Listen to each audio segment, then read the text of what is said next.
මානව ලෝකෙ මිනිස්සු කරන ලොකු වැඩ වගේම සත්ව ලෝකයේ ඇතුළෙත් පුංචි පුංචි කට්ටිය එකතු වෙලා කරන ලොකු වැඩ අපිට සබාදහම ලෙස පරීක්ෂාවෙන් බැලුවොත් දැක ගන්න පුළුවන්. ඔව් මේ ඉන්නේ ඒ වගේ පුංචි කණ්ඩායමක්.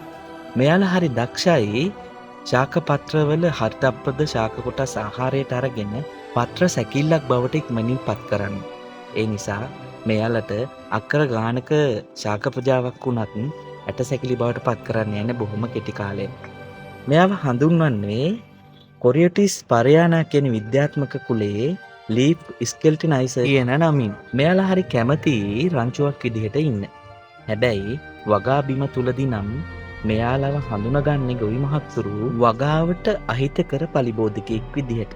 ඒ නිසා කහදළඹුවා රංචු දළඹුවා කියලත් හඳුන්වනවා. ඒත් මේගොල්ලොත් සබාදහමේ සමතුලිතතාවයට ඉතාමත් වැදගත් සත්තු කොට්ටාසයක්.